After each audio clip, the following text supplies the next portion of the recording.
إيمانا واحتسابا غفر له ما تقدم من ذنبه الحديث جاءت لدعوته الأشجار ساجدة تمشي إليه على ساق بلا قدم فاق النبيين في خلق وفي خلق ولم يدانوه في علم ولا كرم يا أكرم الخلق ما لمن ألوذ به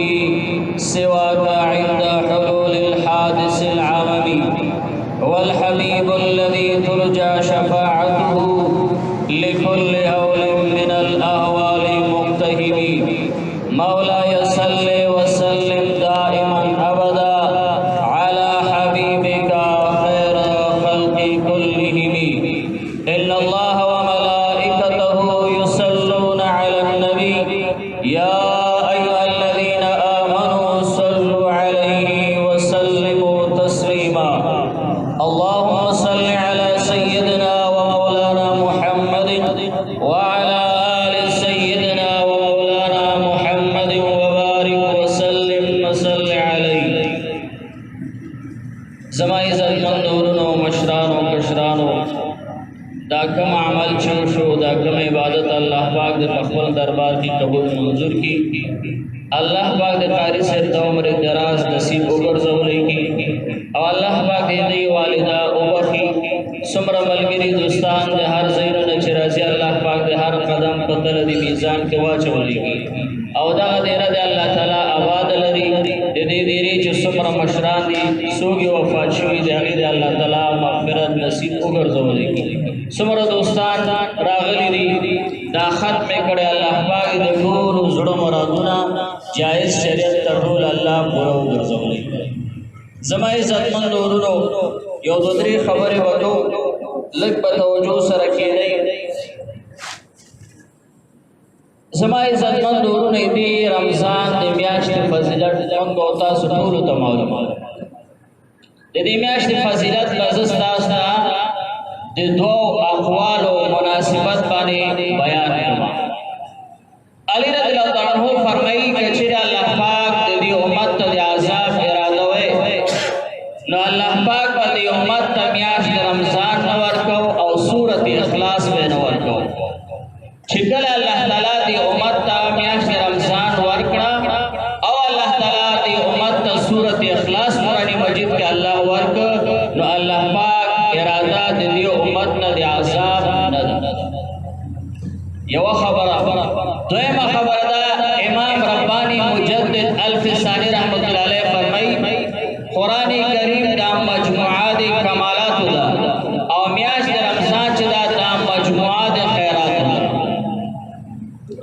علی رضی الله عنه فرمایي چې چرته اراده ده الله پاک دی امت لره د عذاب وې نو الله پاک به دی امت ته میاشت رمضان او سورۃ اخلاص ته ورکو او امام ربانی مجدد الفسانی رحمت الله علیه فرمایي وې قرآن کریم چې دا مجموعه د کمالات ده او میاشت رمضان چې دا مجموعه د خیرات ده علی رضی الله عنه چې فرمایي چې چرته اراده ده الله پاک د عذاب او رمضان نه ورکو دی امت ته هغه دا وایي رمضان دا میاشت الله تعالی ډیر زیات فضایل ورکړي الله پاک ته ډیر زیات برکات ورکړي دي چې دې میاشت رمضان فضایل او برکات ووري نو ته خپل وې چې دا امت الله تعالی بخل اون دی وجنا حدیث مبارک کې راځي چې کوم مؤمن مسلمان د میاشت روزي رمضان پوره کړي الله تعالی د ګناه نه داسې صفا کوي چې دا مور اوس رزي ګولي ماشوم ژوند دی میاشت رمضان د غنوم چې کوم د رمضان دی مبارک علماء دا وایي چې دا د رمضان نه راغستل شوی رمضان ویل شي په معنا دی سوځولو سره چې کله میاشت رمضان فرض شو دغه میاشت ډیره زیاته ګرمي و یا دا چې رمضان دا غسل کړی شوی دی رمضان ویل شي خړو باران دو قسمه باران نه کی یو د جمی باران یو د اوړي باران جمی باران چې میده وریږي ډیر وخت وریږي د اوړي باران چې دا لږ وخت وریږي تیز وریږي هر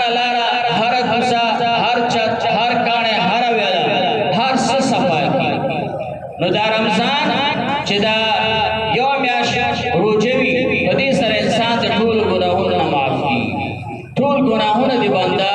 په الله پاک معاف کړي هغه دا چې حدیث مبارک کې راځي نبی صلی الله علیه وسلم فرمایي یو مؤمن مسلمان چې د سحر نماز ادا کړي د سحر مانځنه بعد ته چې کله بیا د ماسپخین مانځه تراشي نبی صلی الله علیه وسلم فرمایي چې کله مؤمن مسلمان د ماسپخین نماز ادا کړي د ماسپخین نماز ادا کول سره د دې مؤمن مسلمان چې څومره ګناهونه شي هغه الله تعالی معاف کړي بیا بل حدیث مبارک کې راځي چې یو جمعې نه تبل جمعې پورې د جمعې نماز د ټول او رسول لپاره کفاره ده او حدیث مبارک کې راځي چې میاشت رمضان روزه ونیوله د ټول کال ګناهونه معاف کړي بل یو حدیث مبارک کې راځي چې څوک د میاشت رمضان الله ته ودرې د ګناهونه معاف کړي بل یو حدیث مبارک کې راځي نبی اسلام فرمایي چې څوک ليله القدر شپه باندې الله ته ودرېږي د ګناهونه ټول معاف کړي بل یو حدیث مبارک کې راځي چې کله د اختر شپه کې الله تعالی روزدار مؤمنانو ته بخښنه کوي بل یو حدیث مبارک کې راځي نبی صلی الله علیه وسلم فرمایي چې کله مؤمنان د اختر نماز ادا کړي الله تعالی ملائکه په دې باندې گواهان کړي چې دې ته ما بخښنه وکړې دې ګناهونه ما په ثوابونو باندې بدل کړي د دې حدیث مبارکه علماء تطبیق کوي هغه داسي یو مؤمن مسلمان چې د سحر نماز ادا کړي هغه نه بعد مؤمن مسلمان ماسپخین مانځه ترازي ماسپخین اودس وکړي ماسپخین اودس د بعد د ماسپخین نماز ادا کړي پیغمبر علیه الصلاۃ والسلام فرمایي د سحر مانځه نه بعد تر ماسپخین پورې څومره ګناهونه د دې مؤمن مسلمان چې شي هغه ټول الله تعالی معاف کړي چې کله مؤمن مسلمان د ماسپخین نماز ادا نه بعد د بیا د مازیګر نماز ادا کړي پیغمبر علیه الصلاۃ والسلام فرمایي چې کله یو مؤمن مسلمان د مازیګر نماز ادا کړي د ماسپخین نه بعد تر مازیګر پورې څومره صغیر ګناهونه شي هغه الله تعالی معاف کړي کچا د یو مؤمن مسلمان داسي ماسپخین نماز سره ګناه معاف نشي مازیګر سره الله معاف کړي مازیګر سره ټول ګناهونه معاف نشي الله تعالی ماقام نماز سره معاف کړي ماقام نماز سره معاف نشي الله تعالی د ماستر نماز سره معاف کړي ماستر نماز سره معاف نشي الله تعالی سحر نماز سره معاف کړي کچا ته د خپل ګناهونه ټول د مؤمن مسلمان معاف پاتې شو پیغمبر علیه السلام فرمایي چې کله د جمعې نماز ادا کړي د ورځو ګناهونه ټول الله تعالی معاف کړي کچیر یا مؤمن مسلمان صغائر گناہونه دومره زیات دي جمعې مانځه سره معاف نشي پیغمبر علیه السلام فرمایي یو جمعې نه دا گناهونه بل جمعې ته وړي بل جمعې نه بل جمعې ته وړي تر دې پورې پیغمبر علیه السلام فرمایي چې کله میاشت د رمضان راشي مؤمن مسلمان الله رضا لپاره روزې نیت وکړي سحر روزه ونیسي پیغمبر علیه السلام فرمایي د ټول کال گناهونه صغائر ټول الله تعالی معاف کړي کچرته یو مؤمن مسلمان دغه دا ګناهونه پر روزه نیول سره معاف شو روزې نیول نه بعد ماخام ماستر پوری کتن کم صغیر شوی پیغمبر علیہ السلام فرمای من قام رمضان ایمانا و احتسابا غفر له ما تقدم من ذنبه پیغمبر علیہ السلام فرمای چې کله مؤمن مسلمان د ماستر تراویح کی د سحر د روزې نه تر ماستر پوری څومره صغیر شوی الله تعالی په تراویح باندې ټول هغه معاف کړي کچر یو مؤمن مسلمان د تراویح مانځه نه بعد دغه صغیر ګناهونه وشي پیغمبر علیه السلام فرمای من صام رمضان ایمانا و احتسابا غفر له ما تقدم من ذنبه چې سبا ورځ د بیا روزه نیسي د دې تراویح نه بعد څومره صغیر چې شوي د سحر د روزې نیت سره الله تعالی د ټول شپې ګناهونه معاف کړي بیا کچر یو مؤمن مسلمان داسي چې د ګناهونه ډیر زیات شي په تراویح سره معاف نشي په روزې نیول سره معاف نشي پیغمبر علیه السلام فرمایي چې کله ویشتمه شپه راشي من قام لیلة القدر ایمانا و احتسابا غفر له ما تقدم من ذنبه پیغمبر علیه السلام فرمایي چې څوک په لیلة القدر شپه باندې الله تعالی ته ودرېد د ده دا اوویشت شپې او ورځې څومره صغیر شي چې الله تعالی ټول معاف کړي اوس کچرته یو مؤمن مسلمان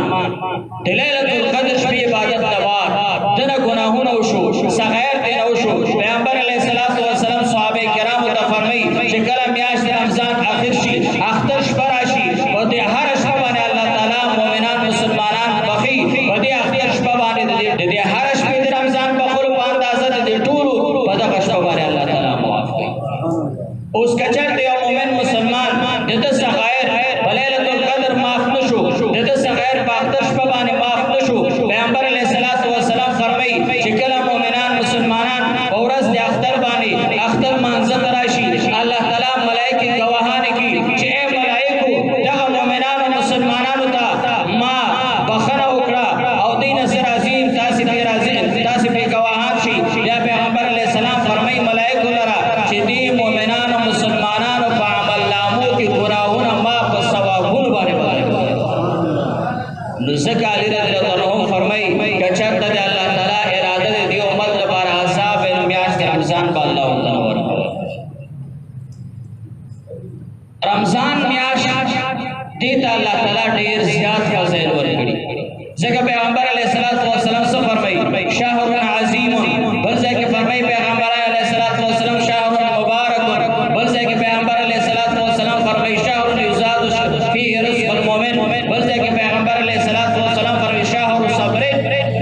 عظیمه میاشت په دې وجه نه وایي پیغمبر علیه الصلاة والسلام فرمایي په دې میاشت کې یو مؤمن مسلمان یو فرضي عبادت کوي یو فرض عبادت الله تعالی یو په اویا باندې قبلوي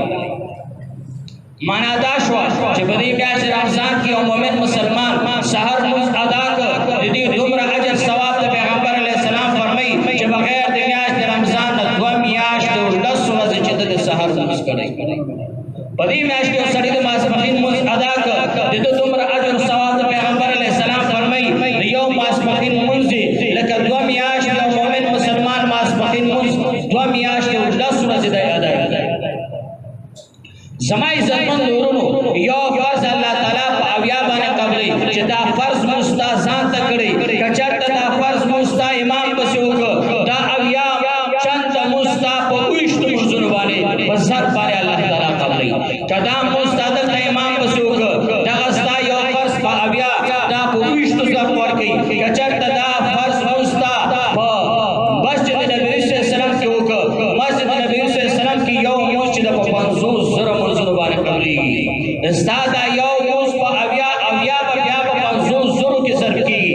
دا موس کچره تا بیت الله شریف کې په رمضان کې وکړ پیغمبر علیه السلام فرمایي یو موس په اویا باندې قبليږي بیت الله شریف کې یو موس په یو لک باندې قبليږي روزدار مؤمن مسلمان موس بیت الله شریف کې یو په اویا لک باندې قبليږي اوندا وجدا پیغمبر علیه السلام فرمایي چې یو نفل عبادت پدې کې په فرض باندې قبليږي معنا دا چې پدې میاشت کې مؤمن مسلمان صدقه خیرات وکړي د دې مؤمن مسلمان صدقه خیرات دا به زکات عمره اجر باندې قبليږي یو مؤمن مسلمان پدې کې زکات ورکړي 100 روپے زکات د دې مؤمن مسلمان په اویا 100 روپے زکات باندې قبليږي پدې میاشت کې مؤمن مسلمان عمره وکړه پیغمبر علیه السلام فرمایي د دې عمره الله تعالی په فرضي قبول شوی حج عمره ثواب باندې الله تعالی لدی میاشت الله تعالی فضیلت ورکړي هم دی وجنا علما دا وایي چې په دې میاشت کې انسان یو ځل سبحان الله وایي دا یو زر سبحان الله باندې الله تعالی مومن مسلمان قبلې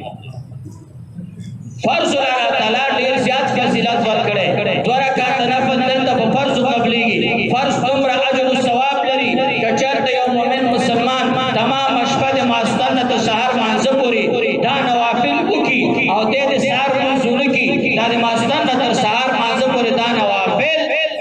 دي 2 رکعات سحر فرض ته نشي رسیدلی نو د دې میاشت کې سره 2 رکعات نفل کوي د دې دومره ثواب د چې دا د امام په سحر فرض کې 2 رکعات فرض کړي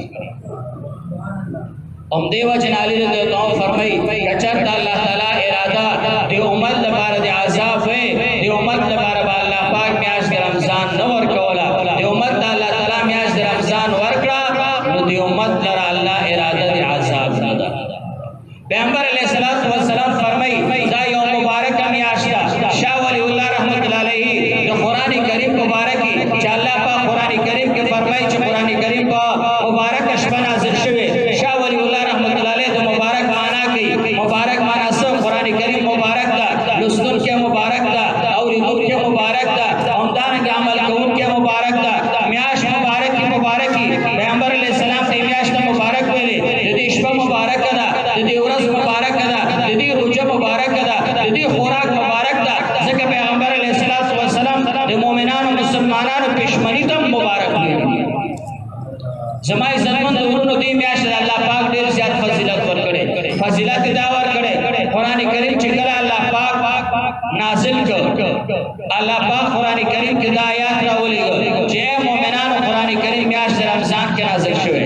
مؤمنانو مسلمانانو ته دا معلومات شو چې قران کریم رمضان کې نازل شوی مؤمنانو ته دا معلومات نو چې آیا دا قران کریم د شپې نازل شوی کله ورځي په بل مقام کې الله پاک فرمایي چې دا یو مبارک شپه باندې نازل کړي بیا مؤمنانو ته دا معلومات شو چې الله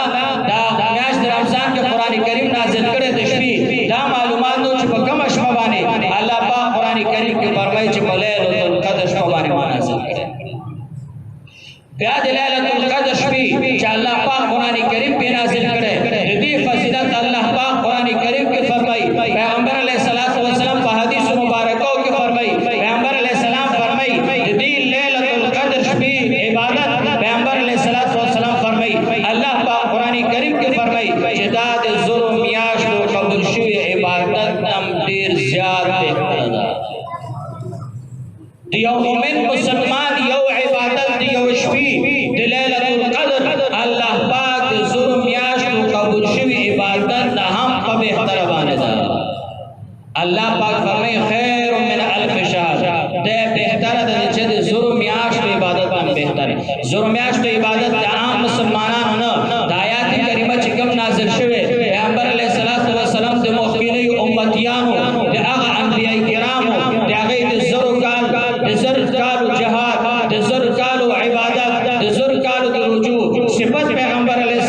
دې میاشت الله تعالی ډېر زیات فضیلت ورکړي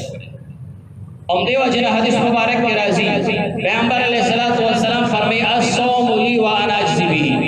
پیغمبر علیه السلام فرمایي چې الله پاک وي چې دا روزه زماله لپاره د مطلب زول دې میاشت رمضان وي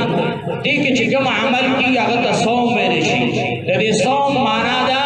عربي لحاظ کې امرؤ القیس یو شاعر د جاهلیت په زمانه کې شوی صام النهار صام په معنا د ارتفاع معنا صوم په معنا د چې ان ډېر اوچت عبادت ام دیو دې حدیث مبارک کې راځي ابي امامه رضی الله تعالی عنہ پیغمبر علیه الصلاۃ والسلام ته فرمایي اے دې الله پیغمبر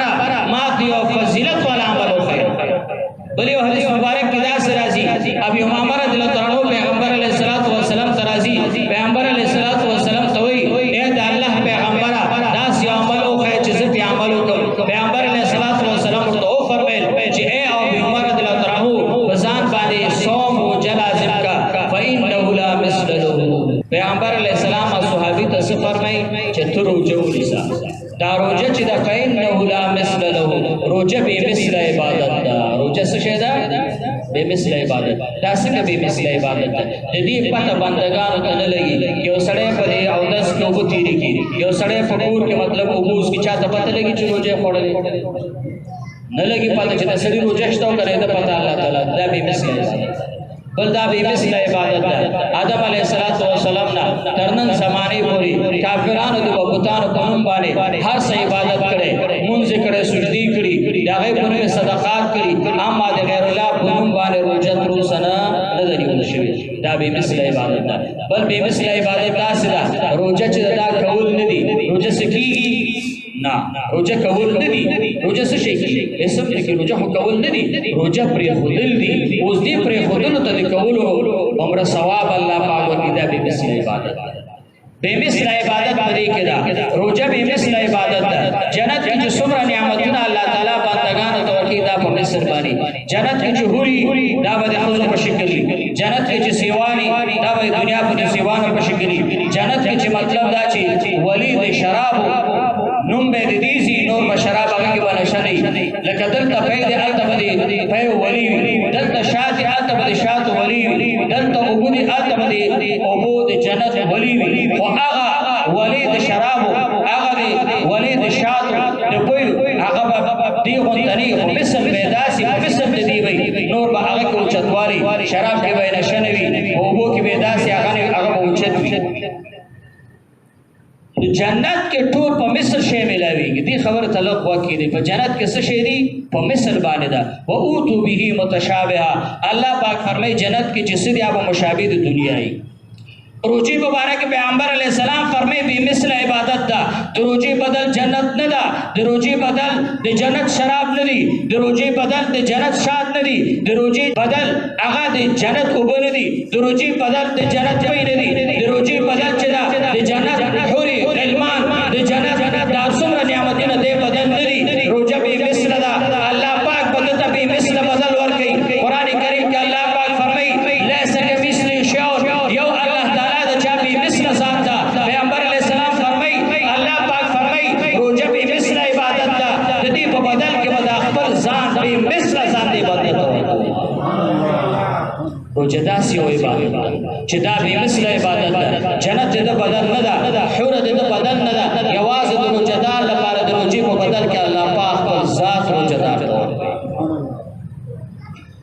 علی رضی الله تعالی عنہ څخه فرمایي چې الله پاک اراده دې امت ته عذاب نشته الله او رمضان میاشت ورکړي امام ربانی مجدد الفسانی رحمۃ اللہ علیہ فرمایي قران کریم د مجموع د کمالات ده الله پاک په دې میاشت کې نازل کړي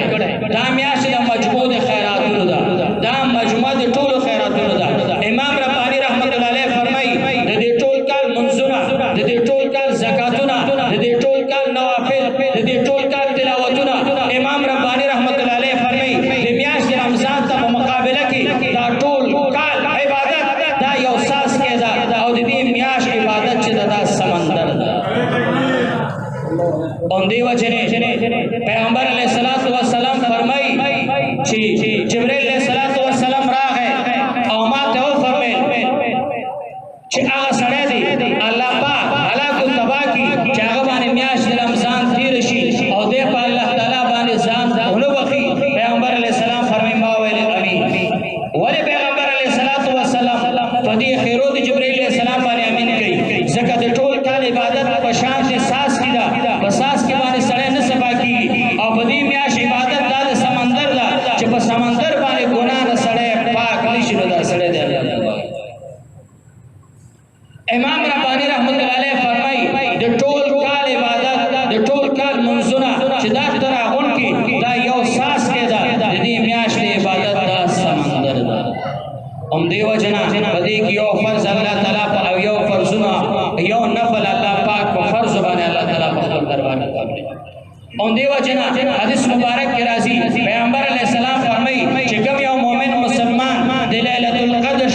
او تاسو وګورو چې په دې میاشت کې څومره الله تعالی ته زموږ او تاسو رجوع ده چې څومره زموږ او تاسو رجوع وي همدارنګه ټول عمر کې به الله تعالی ته زموږ او تاسو رجوع وي نو زما عزتمن ورونو روزه ته الله تعالی ډېر لازمي فضیلت ورکړي بل قران کریم مجموعه کمالات ده الله پاک دا اعمال زموږ او تاسو نه په خپل دربار کې قبول منظور کړي یا الله دا ختم په خپل دربار کې قبول منظور کړي دا ختم کې لفظ حرکت حروف پاتې شوي هغه په کامل مکمل ختم باندې په خپل دربار کې قبول منظور کړي زمون د راغلو ملګرو څومره دوستان خپلوان والدین چې وفات شوي د دې ختم مبارک د دې میاشت مبارک برکت سره دا ټول مردگان مسلمانان وبخښي